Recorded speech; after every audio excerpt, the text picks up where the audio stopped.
Первый вопрос, который мы разберем, шейх Ибн Таймия отвергал то, что Аллах Субхану ва Тааля в извечности был лишь один. То есть, другими словами, он утверждает, что помимо Аллаха Субхану ва Тааля было другое творение. Есть такая книга «Маратибуль Иджма» Ибн Хазма. И вот он собрал в этой книге «Маратибуль Иджма» все те вопросы, на которых мусульманские ученые сошлись, и они на одном мнении. Она называется «Маратибуль Иджма».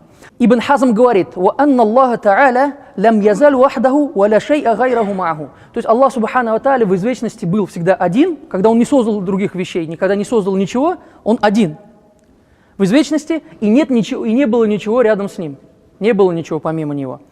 Имам Бухари, рахимуллах, и другие приводят достоверно от посланника Аллаха, саллаллаху алейхи вассалям, что он сказал: «Кан Аллах ва лям якун шай'a гайраху». Был Аллах, и не было ничего, кроме Него. Был Аллах, и не было ничего, кроме Него. Также мы знаем, что это мнение утверждает иджма. Абсолютное большинство мусульманских ученых, они опираются на достоверные хадисы, и также иджма становится источником. Но вот пришел шейх Ибн Таймия и сказал слово, которое противоречит этой иджме, отверг все эти убеждения, то, что говорят все вот эти ученые, вышел против них и сказал, что этого нет в Коране, этого нет в Сунне, и ни один из имамов, ни один из ученых об этом не говорил.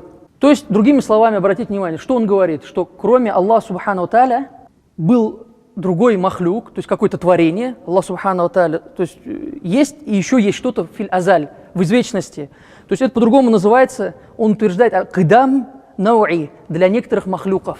То есть кидам науи, то есть относительная вечность. То есть постоянно помимо Аллаха Субхану Тааля было что-то, что было вечным. То есть обратите внимание на эту акиду, что это за убеждение. Пусть Аллах Субхану Тааля защитит нас от этого.